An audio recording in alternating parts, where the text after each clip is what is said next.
Cortez. Present po! De La Cruz. Ma'am, wala po si De La Cruz! Wala na naman si De La Cruz. Opo, ma'am, absent po! Bakit na naman kaya absent?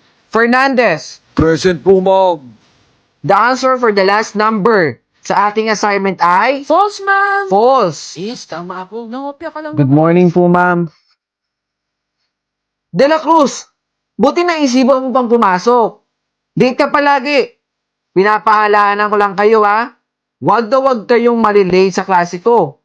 Kung gusto niyo pumasa. Sorry po, ma'am. Late po ako. Sit down, De La Cruz. Pasensya na po. Palagi naman kasing nalilate yan si De La Cruz. After our long discussion, sino ang pwedeng sumagot dito sa harapan? Anyone, please. Ma'am, ako po! Lo, yun na naman si Bida-Bida. Di mo lang alam yung sagot eh. Pakitapik nga si De La Cruz. Uy, De La Cruz, gumising ka na. Ma'am, De La Cruz, late ka na nga pumasok, nakuha mo pang matulog. Pakitawag at gusto kong kausapin yung magulang mo bukas, ha? Sorry po, ma'am. Opo, papapuntahin ko po. Nagkaklase pa yung teacher ninyo, tulog kayo ng tulog. Anyone, please? Siguro naman, class, wala nang absent sa atin ngayong araw. Kumpleto naman siguro tayo dito. Ma'am, absent po ulit si De La Cruz! Ano?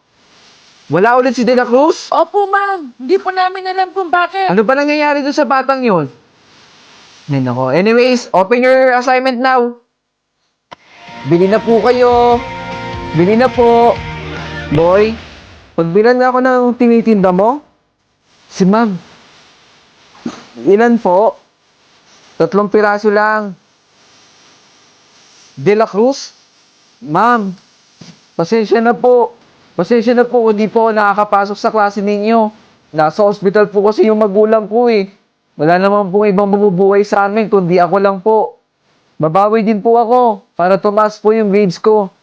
Kaya ka pala laging uma-absent eh. Pasensya na po, ma'am. Pwede mo namang sabihin sa akin.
Ali, kailangan mo ba ng tulong?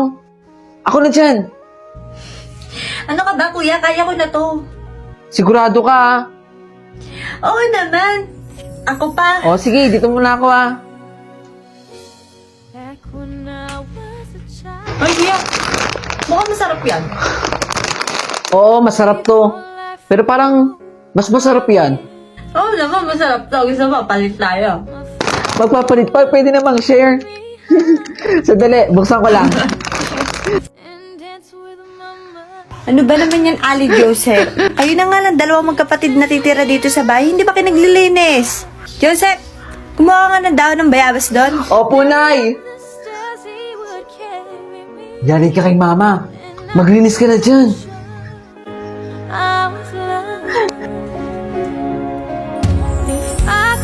Ano, Ali? Kaya pa ba?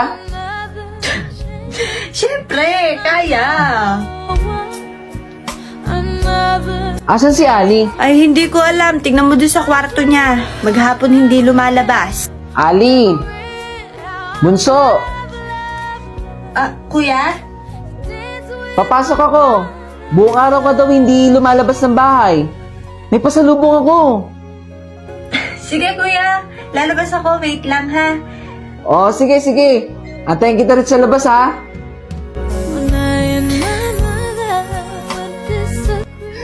Ano nangyari sa'yo? Kuya, Bakit pawis na pawis ka? wala. Masakit lang yung puson ko. Ano pa rin yung regalo mo sa akin? Oh, eto.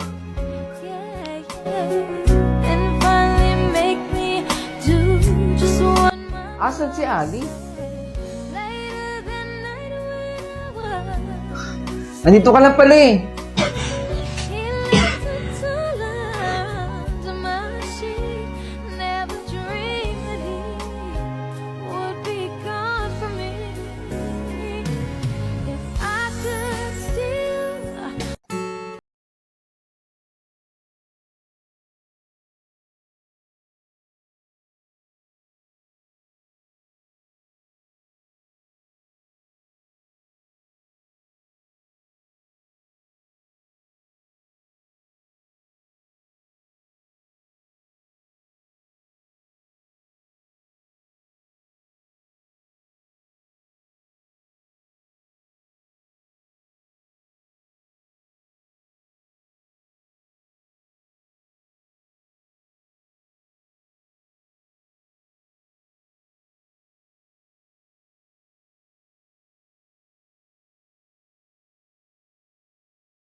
Okay, so dito na natatapos ang ating klase.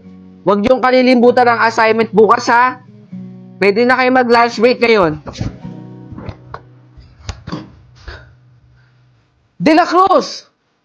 Magdahan-dahan ka! Sorry po, ma'am. Saan kaya pupunta yun? At nagmamadali si De La Cruz.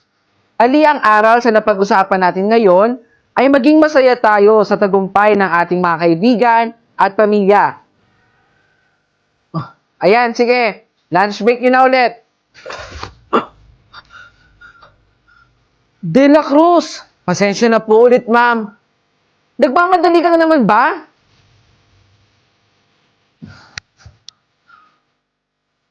Ano bang meron kay De La Cruz? Ba't lagi siya nagmamadali? Nakakapagtaka, ah. Okay, class. Bago tayo mag-lunch break, meron lang akong paalala sa inyo. Usap-usapan ngayon dito sa eskwelahan natin na may nagnanakaw daw dito. Inuulit ko, masamang gawain yun, ha? Sige na, pwede na kayo mag-lunch break. De La Cruz. Ano kaya ginagawa ni De La Cruz? Ilang araw na siya nagmamadali, ah. Masundan nga. Dito sa CR? Ano ginagawa ni De La Cruz dito? De La Cruz! Bakit dito ka kumakain sa CR? Madumi dito. Ma'am, pwede kang magkasakit. Alam mo, pwede kang kumain dun sa kantin. Kahit sinong estudyante, pwedeng kumain dun. Bakit dito sa CR? Eh, ma'am, pinagtatawanan po kasi ako ng mga kaklase ko eh. Sinasabi po nila na paulit-ulit daw po itong inuulam ko. Yung tuyo po. Eh, wala naman po kasi kami pera pambili ng ulam, gaya po ng kanila eh. Kaya ito po yung tuyo na kinakain ko po. Huwag mo silang intindihin. De La Cruz, pwede ka lumapit sa akin, tutulungan kita. Maraming salamat po, ma'am.